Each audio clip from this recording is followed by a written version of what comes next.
On the political side, the development of rituals to include the marginalized and neglected is part of the project of democracy. The required rituals comprise not only explicit forms of voting and decision-making, but also the rituals of education and community formation that facilitate participation.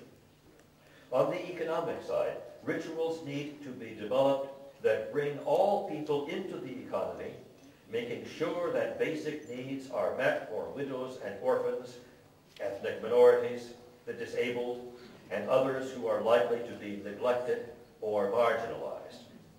On the personal side, rituals are required to educate all people in all social locations about the nature of those in other social locations, especially neglected or marginalized ones.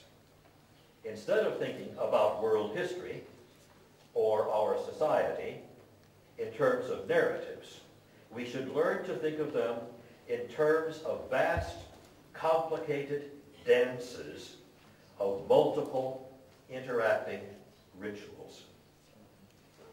With regard to the problem of humanely treating individuals as subjects in their own right, and not only as functions of our own experience, we can appeal to the ancient Confucian discipline of learning to play interactive rituals with others in such a way as to defer to others as also being subjects playing within the rituals.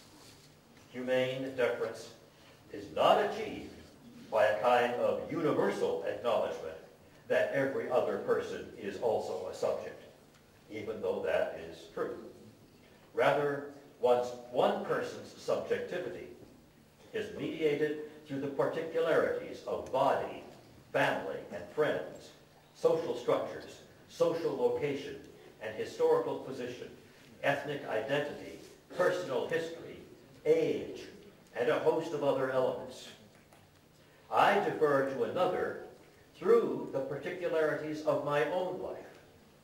But that deference is not actually achieved until I have some fairly profound feeling for how the other is a subject through the particularities of the other's own life.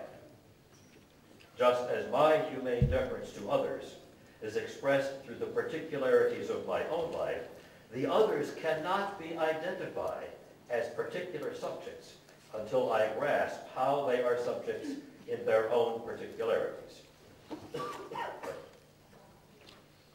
Here is where love, or humaneness with distinctions, is so important.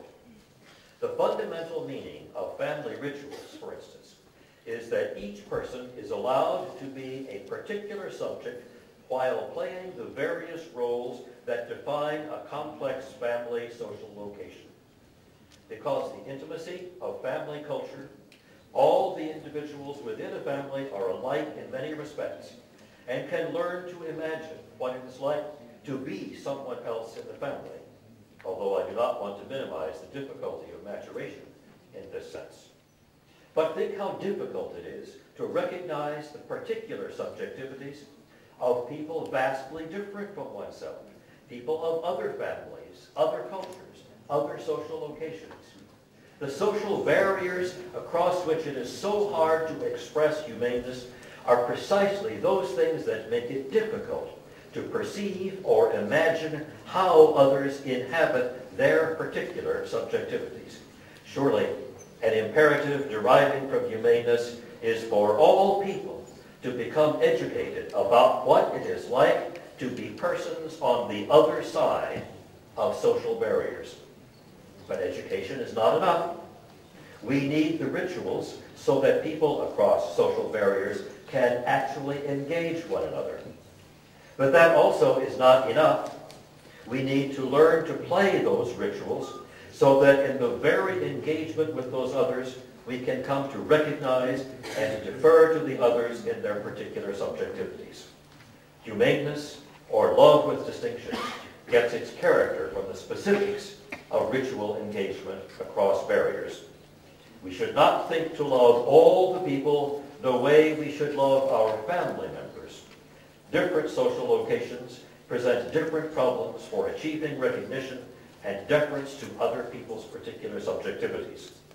And in contemporary society, those social locations are often in flux. Different forms of humaneness are appropriate for different kinds of social relations, especially those across barriers that make recognition of particular subjectivities of various others difficult.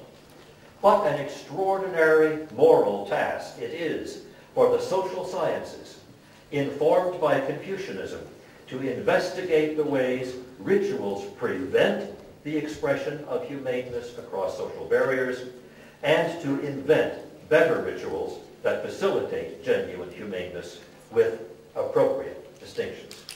Thank you very much.